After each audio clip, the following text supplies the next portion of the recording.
Bro ஆள்லாம் சேர்ந்துட்டாங்க bro. இப்போ டிக்கெட்டு தான் ப்ரோ இன்னும் அப்படியே ஹோல்டிங்லேயே நிற்கிது. நீங்கள் அமௌண்ட்டு ஏதோ அனுப்பிச்சுட்ருக்கீங்கன்னு சொன்னீங்க இல்லையா, அதை ஸ்க்ரீன்ஷாட் மட்டும் இதுக்கு அனுப்புகிறீங்களா? மழை பயங்கரமாக பேஞ்சிட்டு இருந்துச்சு. லாஸ்ட்டாக ஒரு பேட்ச் போயிருந்தாங்க உள்ள 5 பேர். அவங்க போனவங்க சரியான மழை உள்ள. அதனால என்ன பண்ணிட்டாங்க, அந்த மழையை பார்த்துட்டு இப்போ டிக்கெட்டிங் இல்லை அப்படிங்கிற மாதிரி ஹோல்ட் பண்ணி வச்சுருக்காங்க. ஸோ இப்போ என்னடான்னா எப்படியாச்சும் உங்களை காண்டாக்ட் பண்ணோம், ஒரு கியூரியாசிட்டி தான். ஸோ நீங்கள் வந்து ஒருத்தனுக்கு வந்து 5500 கொடுத்துருக்கீங்க. சொல்கிறேன், நானே பாதிக்கப்பட்டேன், நேரடியாக பாதிக்கப்பட்டேன். அந்த கதையை சொல்கிறேன். ஆரம்பிக்கலாங்களா?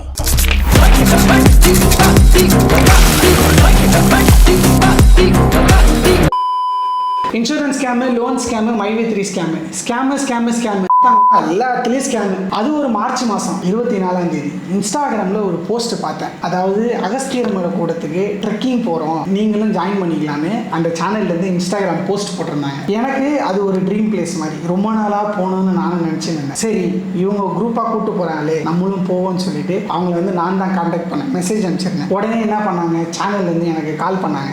ஹலோ, யார் வேணுங்க? இந்த மாதிரி அந்த மாதிரி இத்தனாம் தேதி இந்த இடத்துக்கு போகிறோம், நீங்கள் வந்து உங்களோட ப்ரூஃபையும் 5500 காசுலாம் அனுப்பி விடுங்க, நாம் வந்து ப்ரீ புக்கிங்லாம் பண்ணோம் அப்படின்னு சொன்னாங்க. சரி நான் என்ன பண்ணேன், ஓகே ஃபஸ்ட்டு ஒரு 1000 ருபீஸ் வந்து அட்வான்ஸ் அனுப்புனேன். அதுக்கப்புறம் 2 டேஸ்க்கு அப்புறம் வந்து பேலன்ஸ் 4500 அனுப்பிட்டேன் அவங்க கூகுள் பேக்கு. அனுப்பிட்டு நானும் வந்து என்னோட வேலையை பார்க்க போயிட்டேன். ஒரு 10 நாள் கழிச்சு அவங்களுக்கு நான் மெசேஜ் பண்ணேன், ப்ரோ ஏதாவது அப்டேட் இருக்கா, இதில் வந்து நம்ம போகிறதுக்கு உண்டான பிளான்ஸில் ஏதாவது சேஞ்சஸ், ஏன்னா நானும் ப்ரிப்பேர் பண்ணோம். ஸோ அதனால் வந்து நான் கேட்டேன். அவர் சொன்னார், இல்லை ப்ரோ இன்னும் வந்து ஃபைனலைஸ் ஆகலை, நம்ம வந்து நான் ஏதாவது அப்டேட் இருந்தால் நான் உங்களுக்கு சொல்கிறேன் அப்படின்னு சொன்னார். அதுக்கப்புறம் வந்து பார்த்தீங்கன்னா அப்படியே கொஞ்சம் நாள் ஓடிச்சு. மறுபடியும் ஒரு 10 டேஸ் ஆச்சு. இந்த 10 டேஸ்க்கு அப்புறம் மறுபடியும் நானே மெசேஜ் பண்ணி அவர்கிட்ட கேட்டிருந்தேன், ப்ரோ என்ன ப்ரோ ஏதாச்சும் அப்டேட் இருந்தால் சொல்லுங்கள், போகிறோமா இல்லை போகிறதுக்கு உண்டான அறிகுறிகள் ஏதாவது இருக்கா அப்படின்னு சொல்லிட்டு, இந்த வருஷம் நம்ம போக முடியுமா அப்படின்னு சொல்லிட்டு. ஏன்னா வந்து அது சீசன் ட்ரெக்கிங் தான், ஒரு குறிப்பிட்ட சீசன் மட்டும்தான் அலோவ் பண்ணுவாங்க, குறிப்பிட்ட நம்ம மெம்பர்ஸ் இருந்தால் மட்டும்தான் அலோவ் பண்ணுவாங்க. ஸோ இதெல்லாமே தெரிஞ்சதுனால தான் வந்து ஃபஸ்ட்டு நான் வந்து ஓகே சொல்லி அவர் சொன்ன உடனே அந்த அமௌண்ட்டையும் நான் அவருக்கு வந்து அனுப்பியிருந்தேன். பட் இந்த வாட்டியும் அவர் என்ன சொன்னார், ப்ரோ இல்லை ப்ரோ எந்த அப்டேட்டும் இல்லை, நான் வந்து எதாக இருந்தால் சொல்கிறேன் அப்படின்னு சொல்லிட்டாரு. அதுக்கப்புறம் அப்படியே கொஞ்சம் வந்து நானும் கொஞ்சம் போக்குவரத்துமாக கொஞ்சம் இருந்துட்டேன். அதனால் வந்து என்னால் அவர்கிட்ட வந்து டச்சில் இருக்க முடியல. கடைசி அப்டேட்க்கு அப்புறம் 1 மாதம் கழிச்சு மே மாதம் வந்து அவருக்கு வந்து நான் ரீச் அவுட் பண்ணியிருந்தேன், மெசேஜ் அனுப்பியிருந்தேன். ப்ரோ என்ன ப்ரோ 2 மாதம் ஆயிடுச்சு, நம்ம போகிறோமா இல்லையா, ஏன்னா அந்த சீசன் க்ளோஸ் பண்ணியிருப்பாங்க, எப்படி நம்ம போக முடியாது அப்படின்னு சொல்லிட்டு நான் கேட்டப்போ அவர் தான் சொன்னார், இல்லை ப்ரோ நான் இன்னும் ட்ரை பண்ணிட்டு தான் இருக்கேன், முடிஞ்ச அளவுக்கு நம்ம போயிடலாம் அப்படின்ற மாதிரி அவர் சொன்னார். சரி நானும் வந்து ரொம்ப எக்ஸைட்டட் ஆகிட்டேன், சரி கண்டிப்பாக போயிடலாம் போல இருக்குது, இவருக்கு வந்து ஃபாலோ பண்ணிருக்காரு அப்படின்னு நினச்சேன். அதுதான் வந்து அவங்க கிட்டேருந்து எனக்கு கிடைச்ச கடைசி அப்டேட்.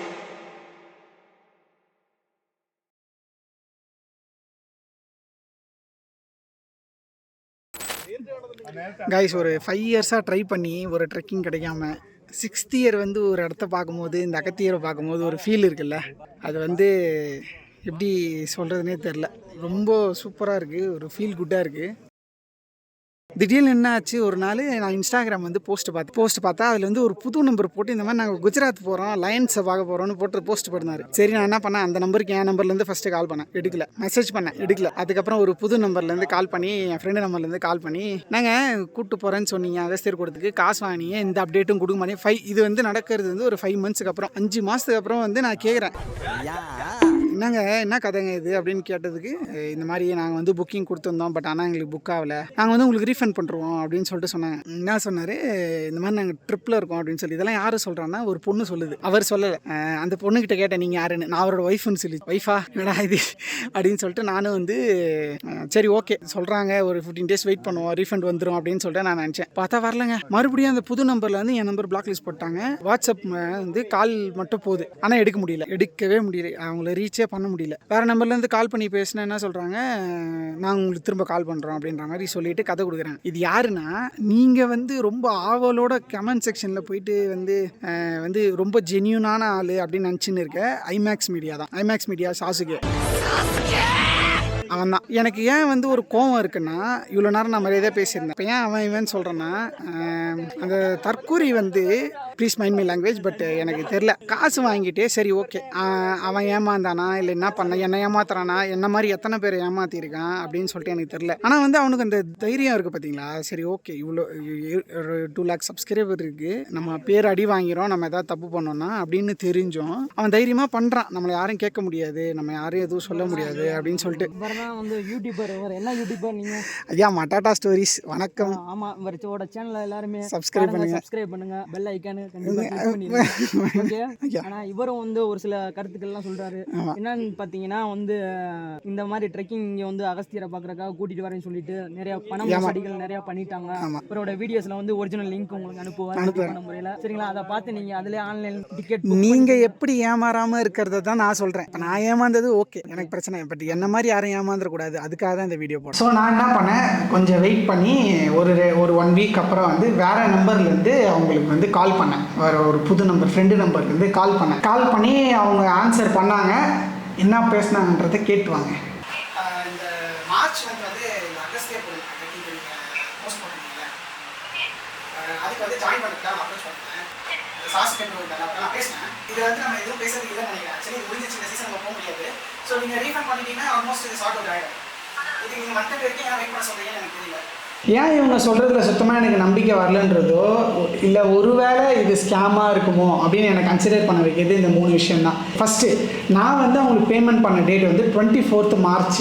அவர் எனக்கு கடைசியாக ரெஸ்பான்ஸ் பண்ணி நான் ரீஃபண்ட் பண்ணுறேன்னு சொன்னது வந்து 23rd மே.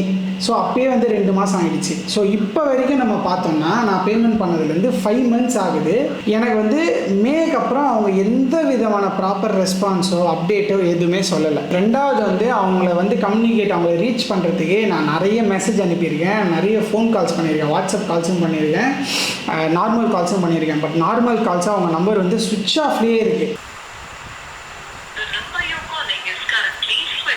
நீங்கள் தொடர்பு கொள்ளும் வாடிக்கையாளர் தற்போது செமபோதையில் உள்ளார்.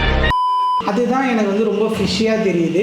அதே மாதிரி வாட்ஸ்அப்பில் மெசேஜ் அனுப்புனா அவங்க பார்க்குறாங்க, மெசேஜ் எல்லாம் டெலிவரி ஆகுது, அவங்க பார்க்குறாங்க. பட் ஆனால் வந்து ரெஸ்பான்ஸ் பண்ண மாட்டேங்கிறாங்க. வாட்ஸ்அப் காலும் போகுது, ரிங்கிங் தான் வருது. ஸோ இது வந்து எனக்கு வந்து சந்தேகத்தை வந்து ரொம்ப அதிகமாகிடுச்சு. பாயிண்ட் 3, அவங்க வந்து நம்பரை சேஞ்ச் பண்ணிட்டாங்க. இப்போ பழைய நம்பர் வந்து சுவிட்ச் ஆஃப்லேயே இருக்குது. அவங்கள நார்மல் கால் பண்ணி நீங்கள் ரீச் பண்ணவே முடியாது, வாட்ஸ்அப்பில் மட்டும்தான் பண்ண முடியும்.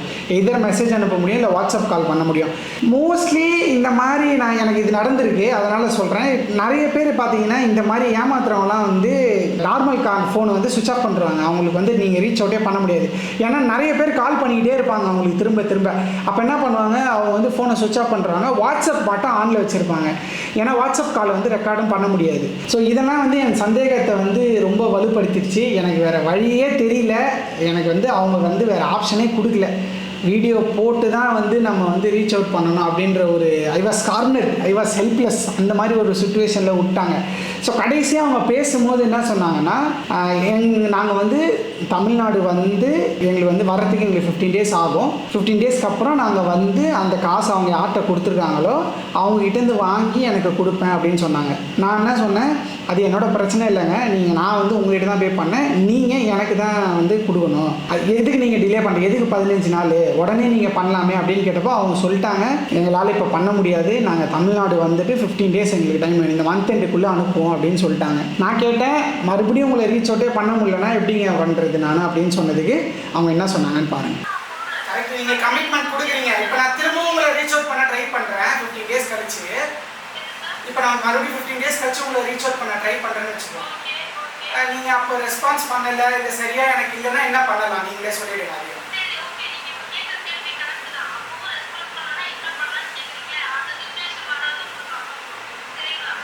சரி, ஓகே. உங்கள் பேர் என்ன சொன்னீங்க?